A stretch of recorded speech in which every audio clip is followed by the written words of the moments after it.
各位弟兄姐妹平安，平安。好，跟你左右两边的说，很高兴能够跟你一起来祷告会，很高兴可以跟你一起来祷告会。对，感谢主，让我们能够一起来到他的殿中，来到他的家中，来说向我来祷告，寻求我们的神。所以我们也在我们今天的祷告会，我们的共读开始之前呢，也透过我们的敬拜，单单的敬拜你，安静我们自己的心，就在此时此刻遇见我们的神，我们的主。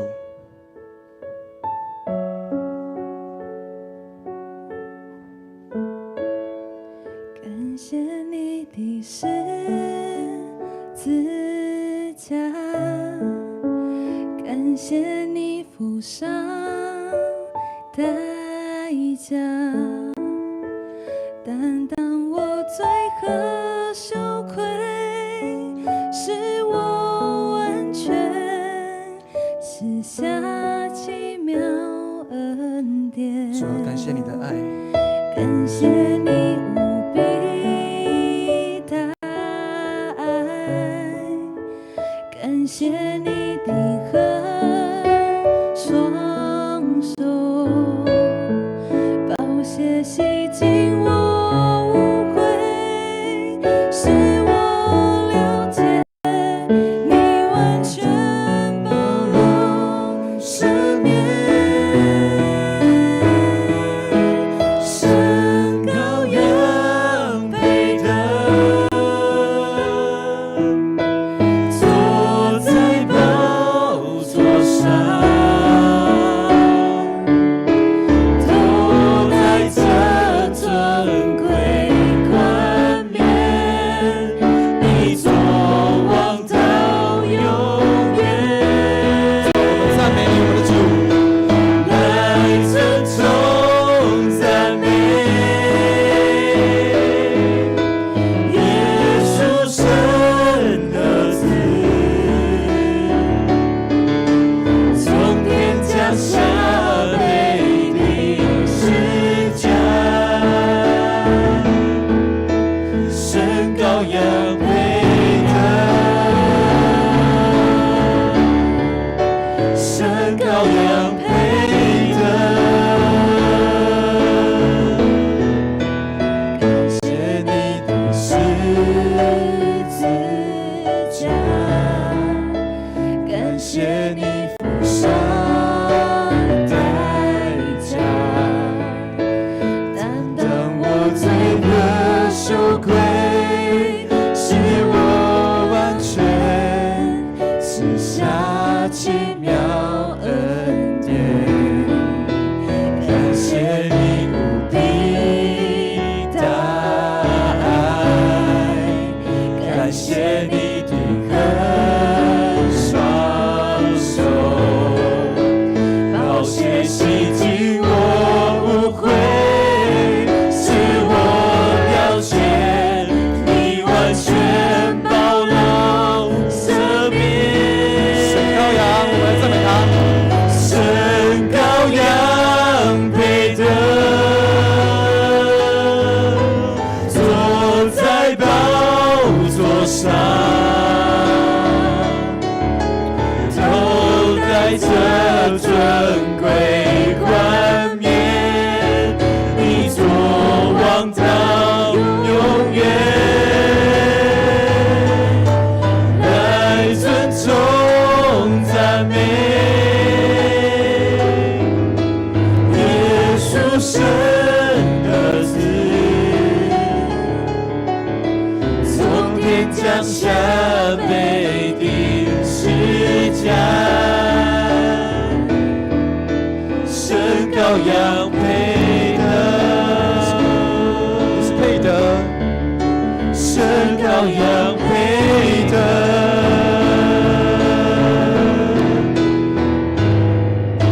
神羔羊配得，坐在宝座上，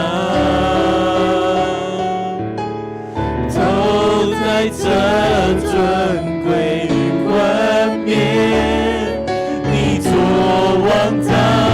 永远。来尊崇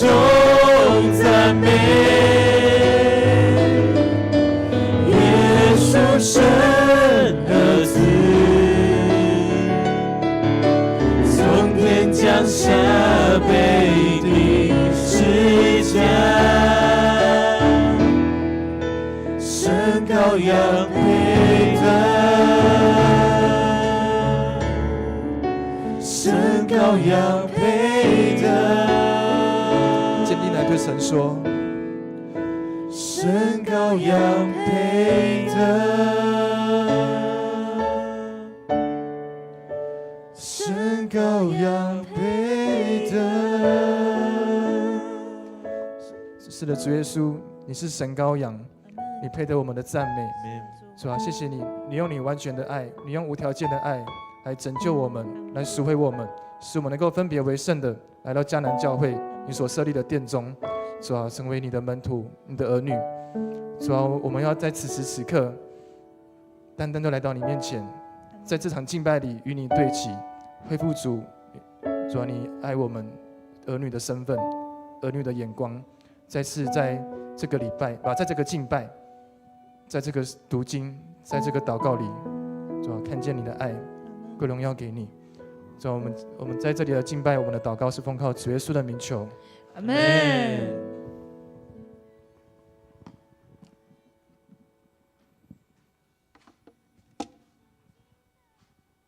各位弟兄姐妹，大家平安。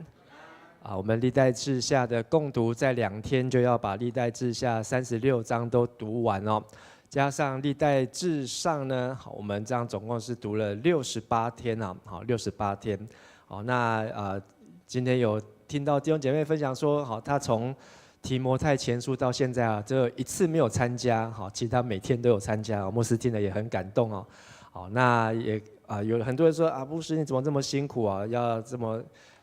不会累吗？要不要休息啊？什么？但是就是看到弟兄姐妹大家都很积极、很认真，好，所以呢也感谢上帝啊，真的是让我们能够一起来共读上帝的话。我们昨天在历代志下的第34章、35章讲到约西亚王，而历代志上下呢介绍了很重要的4个王哦，就是历代志上介绍大卫王，历代志下呢介绍的是所罗门王。而在历代志下快要结束前呢，介绍了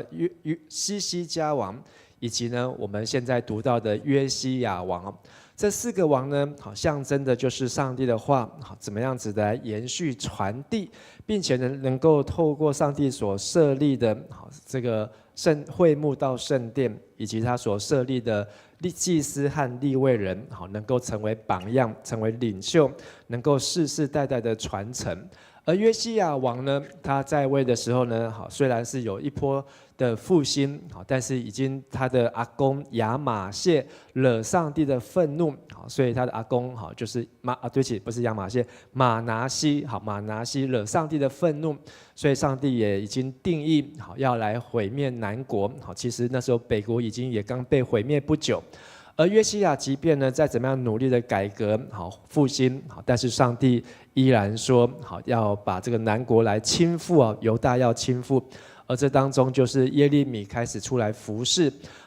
在约西亚王的时候，耶利米也开始来服侍。所以我们看到约西亚他8岁就登基做王，当王的第8年他就来寻求神，像大卫一样。当王的第10年就是20岁，他洁净犹大还有圣殿。而当王的第18年，就是他26岁的时候呢，他来修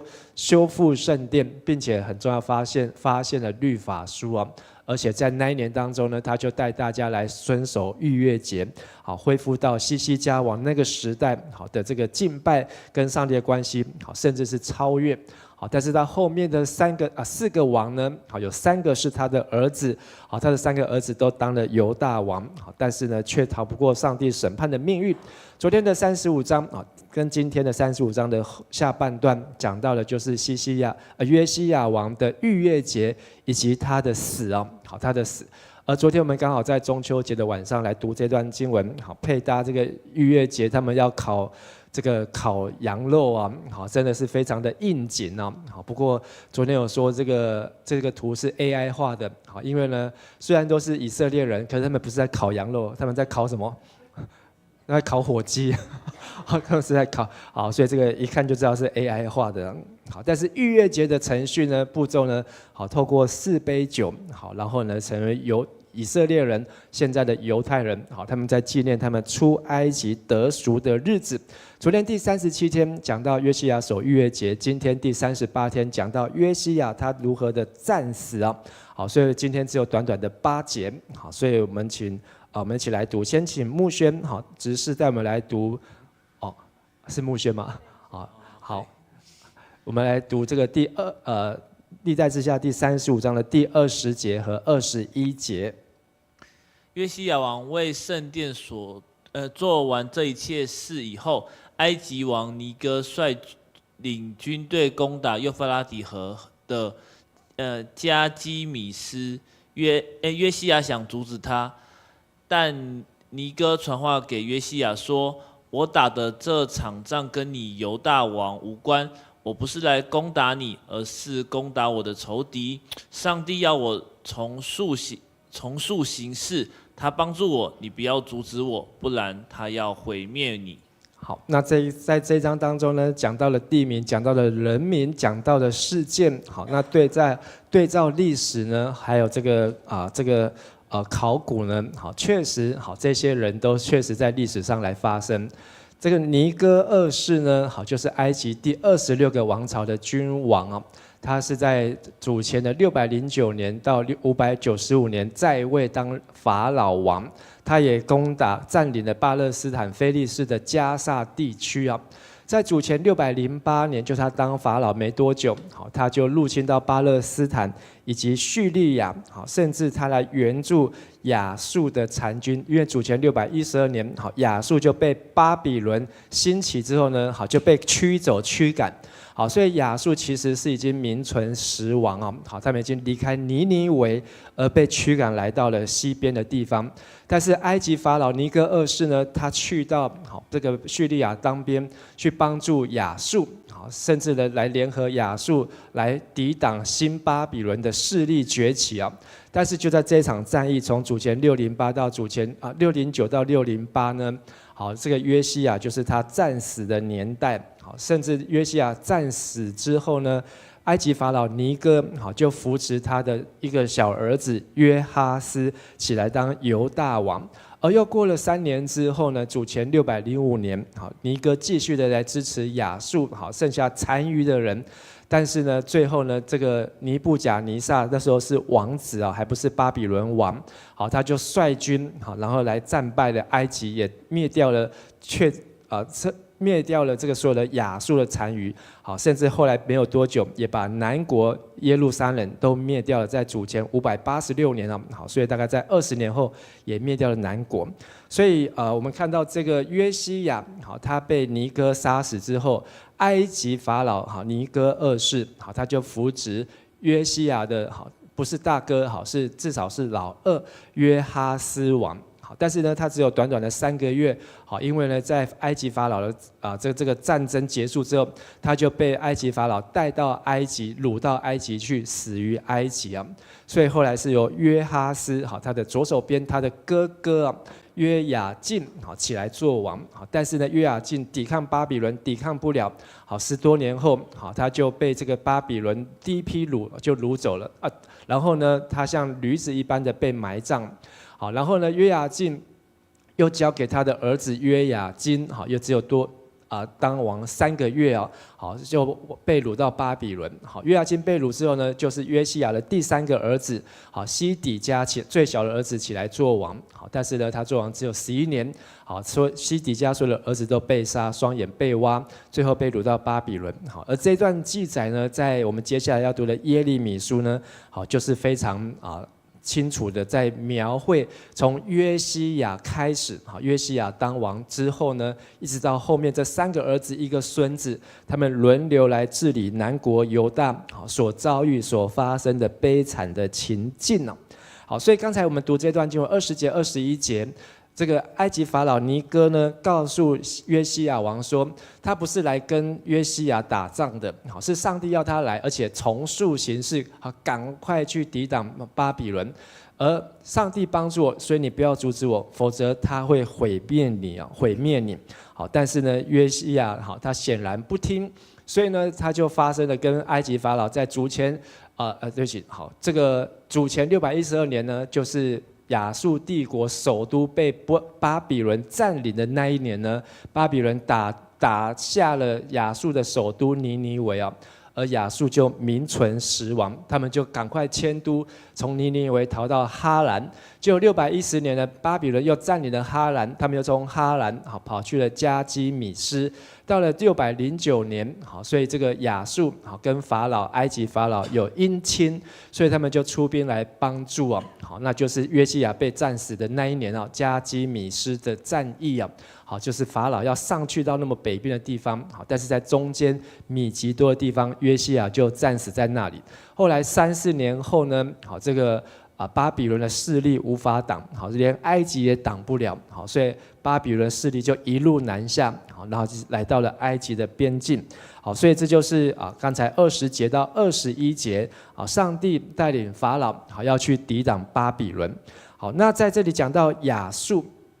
亚述呢，其实就是尼尼微城哦。好，在先知书当中有2卷书，好，都在讲到关于尼尼微。好，有没有人有印象是哪2卷？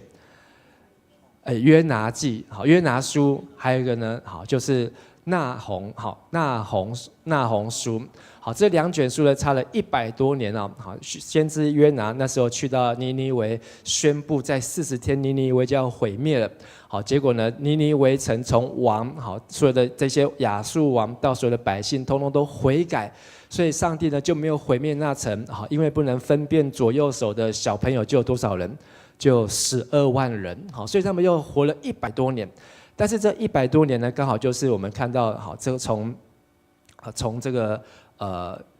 西西家，好，西西家再往前推，好，100多年。好，这100多年当中呢，好。亚述呢，好，他们是被上帝保存，可是他们也是不断的在侵略，好，以至于呢，好，上帝还是最后来毁灭。所以100多年后的这个拿鸿书呢，那鸿书呢，好，就是在讲到亚述如何被攻打进去，好，因为他们非常的自吹自擂，他们的城非常的坚固，而且他们有护城河，好，他们有这个在2河流域当中的天然屏障哦。敌人打不进来，好，但是那鸿书的第1章第15节，好，上帝就宣告那2人不再从你，好，对犹大人说，不再从你们中间经过，因为那2人就是亚述，他已经好过去完成，是灭绝尽了，好，上帝把他们消灭得干干净净了。所以亚述呢，好，是被上帝在这个世界上除灭，好，除掉的国家。好，所以在圣经当中读旧约的时候，我们可以看到好这些的记载。好，再请牧宣带我们来读22节。可是约西亚坚持非打不可，他不听上帝借着尼哥王说的话，于是改了装，到米吉多平原的战场去。好，那在这里呢，约西亚呢，好。即便埃及法老跟他这样子说，好，还是奉上帝的名，好，说这是上帝要出去打的。可是约西亚非常的坚持。为什么约西亚坚持呢？好，其实约西亚，好，他不愿意法老去帮助亚述，好，因为亚述呢曾经在西西家的时候就来攻打他们，差点把南国给灭掉，北国也是被亚述灭掉。所以约西亚呢听到亚述，好，他就非常的生气。好，现在有巴比伦，其实就是这个约西亚的阿宙，好，他那时候有巴比伦好的这个外交使者来，好，所以他还是向着他阿宙一样，希望巴比伦好可以来帮助他们除去亚述。所以如果现在有人要来救亚述呢，约西亚他认为这不应该的，好，所以呢他就去改装，去到米吉多平原了。米吉多平原呢，好是在北国的地区，好，那它好就是今天的加利利省好的地方，好，在那个地方呢，好，他们有据说巴比伦来了150万大军，好要南下，而埃及法老人也带着大军要北上，就去抵挡。但是呢，约西亚呢，好，他却要阻挡法老好的军队，就在米吉多和这个埃及法老就先打起来。而这个地方呢，好打起来的时候呢，约西亚好他做了一件事情，好，圣经说他不听上帝借着尼哥王所说的话，好，所以先说是约西亚，他没有先查问清楚。而且做了第2件事情，改装啊！在圣经当中有哪一个王去打仗的时候有改装呢？亚哈王，好，亚哈王，好，他就是去去攻打的时候呢，好，和这个南国约沙法要一起去攻打亚兰的时候呢，改装，好，还变装，因为上帝都已经透过先知在预告了，好，他还不信，结果改了装，好，那个箭呢，好，就随便开个箭，好，就刚好插进去他的那个铠甲的缝隙当中，亚哈，好，就被中箭，他还不愿意死在敌人手中，好，叫他的仆人来杀死他，用刀杀死他。好，所以呢，约西亚呢，好，他虽然改了装，好，可是呢，好，很可能就像亚哈一样，好，没有听上帝的劝，或是没有分辨清楚上帝的声音。即便他穿着战甲，而且还改了装，好，甚至呢，他还是骑着这个坐在战车马车上面哦，但是呢，他依然被射中啊。好，所以我们再请牧宣他们读23、24节。约西亚王在战场被埃及人的箭射中，他命令仆人说：“把我带走吧，我受了重伤。”他们把他扶出车外，放在第2辆车上，带到耶路撒冷。他死在那里，葬在王室的坟墓里。所有犹大和耶路撒冷的居民都为他举哀。那圣经在这边描述，好，很仔细，好像就是发生在眼前。他坐的第1辆车，好，在他的马车上面被埃及人的箭射中，而且他是改装。好，改装之后他还没有死，好，他说把他带走，好，应该他是想赶快回去，好，他受了重伤，好，他的车可能坏掉了，所以还把他扶出车外，再换到另外1辆的马车上面。好，但是呢，在历代志说他有回到耶路撒冷，可是呢，在列王记说他还没有回到耶路撒冷就死了。好，总之呢，他就在这场米吉多的战役上面，好，就死了。好，那在这个战当中呢，他被葬在王室的坟墓里。为什么要讲得这么清楚呢？好，其实要回到前面1章34章，当约西亚当王，好，第3波复兴的时候，发现律法书之后，他看到上面的话就撕裂衣服，好，然后他就请人去求问一位先知，女先知，还记得叫什么名字吗？户勒大，好，户勒大女先知，好，说为什么会发生这些事情呢？这女先知回答之后呢，好，她的先生是一个圣殿的主管，圣殿礼服的职务啊，好，所以应该也是一个利未人或是祭司啊。而他这个户勒大先知对他讲的重点，好，在34章26、27、28节说，约西亚王听到上帝的律法书如何谦卑悔改，而且听到上帝要惩罚耶路撒冷和他的居民，你就撕裂衣服。所以应该是在讲马拿西的时代，你向我哭泣，因此我听了你的祷告。好，28节说，在你死以前不会惩罚耶路撒冷，而且最后一句，我会让你平平安安离世啊。好，那约西亚好平平安安离世，好，其实有没有平平安？好，看起来没有，但是他有回到耶路撒冷。好，所以是这段经文要记载的重点。好，约西亚他就被放在另外1辆车，被带回到耶路撒冷，平平安安葬在王室的墓地当中，不然他可能是死在他乡，好，死在北国，死在米吉多平原，好，死在加利利啊。好，最后3节，好，请牧宣再我们来读25到27节。耶利米先知为约西亚王作挽歌，直到今天，所有的男女歌手都唱这一首歌来哀悼他，在这以色列中成了一种风俗。这首歌记在哀歌集内。约西亚所有的事迹，包括他对上主的忠诚、对律法的服从和他的生平始末，都记载在以色列和犹大王史上。好，那这一段经文呢，好，耶利米第1次出现，而且在历代志下，好就出现。好，那在约西亚当王的时候呢，约西亚死的时候，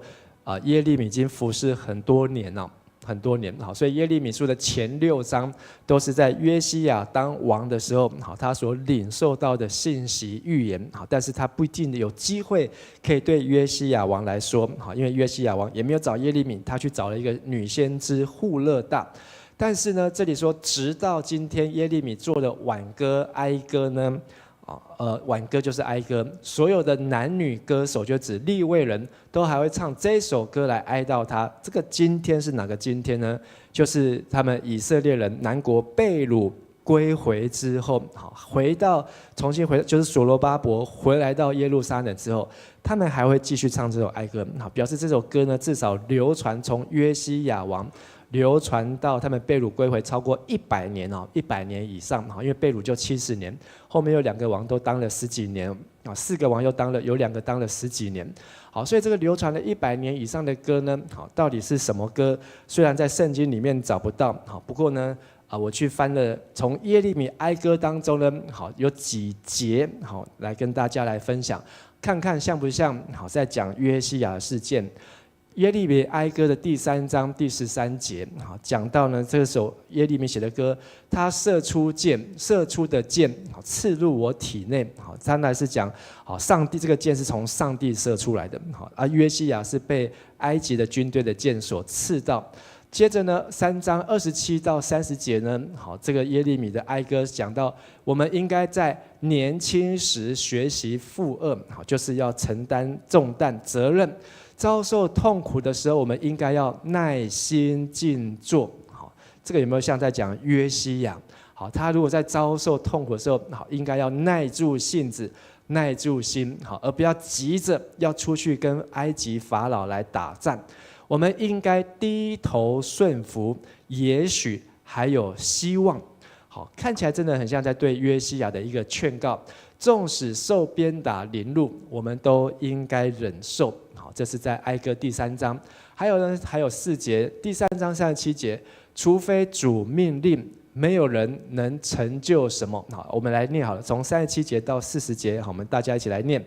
除非主命令，没有人能成就什么，是祸是福，都出于至高者的命令。人因罪而受罚，怎可埋怨呢？我们该检讨自己的行为，归回上主。虽然这整卷耶利米哀歌都是在写那个南国被灭掉以后，也就是约西亚死之后，大概20几年之后所发生的事情，这10-20年来发生的事情啊。但是呢，特别在第3章，也是耶利米哀歌的最中间那一章呢，是一个关键，就是他们到底发生什么事情。耶利米在这个哀歌当中，做了一个很重要的分析。而分享这几节呢，其实也可以套用在约西亚王他的身上。他如果能够在痛苦的时候耐心静坐，低头顺服上帝的旨意，受鞭打凌辱，继续忍受下来，就能够逃过这样的灾难。虽然他当王也当了31年，但是他死的时候很年轻，只有8岁登基做王31年，就39岁，不到40岁哦。好，所以呢，如果他能够在低头忍耐，好，上帝或许能够继续延长好这个南国的寿命哦。好，那约西亚王，好，他的名字的意思就是耶和华所医治的。好，那在耶利米哀歌的第2章也讲到，好，这是上帝的医治哦。而约西亚呢，他一生当中虽然是8岁登基。可是，在他12岁、20岁、26岁的时候呢，他带领国家有3次的属灵大复兴。好，特别是26岁那一次发现律法书，好，对他有很大的影响。好，开始来办发现律法书，而且他是带领百姓来读上帝的话，是他自己来念给百姓听哦。好，这是很难得的。而且念完之后呢，与神立约。好，在34章的地方，要尽心尽性来跟从耶和华，遵守他的诫命、法度、律例，实行这书上所记这约的话。好，所以他也与神立约。并且呢，透过利未人祭司，好，他也来尽心准备逾越节，好，而且第一次举办的时候就非常的成功，好，得到上帝祝福，一直到他死的时候，好，每一年都这样办逾越节，好，所以大概办了有13次，好，13年之久，也超越了在西西家当王的时期。而约西亚让我们觉得最可惜的，就是他对亚述的怀恨在心哦。好，并且拦阻埃及出兵，好，所以他去误踩上帝的红线，好，误踩上帝的红线，好，所以他的这个意识形态呢，让他分不清楚上帝的声音，好，其实这也在提醒我们，好，有时候我们的意识形态可能会大过上帝的话，好，譬如说，好，现在对我们在台湾来讲，好，谁是我们的敌人？好，就是开着共机啊，开着军机啊，这样环绕啊。但有时候呢，上帝要在别的国家，就像先知约拿一样，上帝要拯救。上帝虽然告诉约拿要毁灭尼尼微，但是约拿知道上帝要拯救尼尼微，所以约拿就故意不去，就跑去西班牙，就跑到海上去，故意往反方向跑掉。但是呢，约拿最后还是被上帝叫去。叫去之后呢，他却随便的船，要走3天，他只走1天。走1天之后呢，全程都悔改，然后他还跑去外面怎样看上帝什么时候要降火来灭掉这些亚述人啊？结果等到太阳都出来了，他快受不了了，他就跟上帝生气，上帝就给他一棵蓖麻树，让他可以在树下有影子可以凉快，哇，他就不生气了。可是上帝又让那个派了一只小虫，然后呢，把蓖麻树咬死了，哇！这个约拿整个火气又压起来，跟上帝 complain， 所以上帝就说，连一棵蓖麻树，你都这样的在意，那上帝对这个尼尼微城这么多的人不在意吗？所以我们也要知道，上帝的红线在什么地方，并不是我们眼前所看到的政治的意识形态，或是你我这个对立的这个局面，不论是在国家社会，有时候在教会当中，就算是犯错的人，上帝都愿意怎么样？给他们机会。所以一个行淫的妇人，按照摩西的律法，要用石头来打死。但是耶稣都愿意超越意识形态，给他们有悔改的机会。但是呢，约西亚的意识形态很显然的，超越他去聆听、去顺服上帝的话，以至于呢，葬送自己的生命了。但是呢，约西亚王呢，在他出生前300年，还没有出生以前，就已经来宣告，有一个约西亚，250多年后他要诞生，而且他出生之后呢，他要拆毁所有耶罗波安的祭坛。所以这件事情果然在约西亚第2次12岁的时候呢，他就完成这样的事情了。20岁的时候，在他20岁的时候，他就完成这样的事情，应验了上帝的话。甚至呢，也因为约西亚发现律法书，求问先知，上帝也说他会延后毁灭耶路撒冷。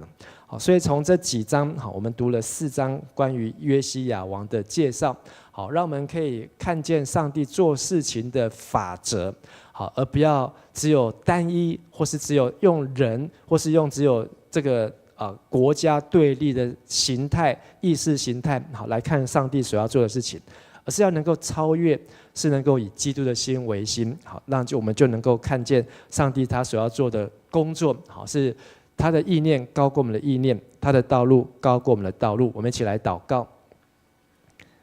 慈爱的父神，我们向主献上感谢，从约西亚王他年轻的一生当中，留下许多美好的典范。甚至是神所兴起、神所拣选、神你所重用的器皿。而在约西亚他人生的结束，我们也看见他如何因为爱国心，因为爱民族的心，因为爱弟兄的心，去拦阻法老埃及的军队，但也葬送自己的生命，同时也让他的3个孩子或是更多的孩子子女受到更大的威胁。主啊，你告诉我们说，我们要灵巧像蛇，也要温驯像鸽子。有时候，当我们面对两难，或是面对道德是非、公义善恶对错的时候，求你让我们有智慧，能够先寻求你的心意，明白什么查验神你善良、纯全、可喜悦的旨意，好叫我们能够在这困难或是艰险的时代当中，我们能够紧紧地抓住你，而不要踩到上帝的红线。求主帮助我们，我们这样祷告祈求，奉主耶稣的名，阿们。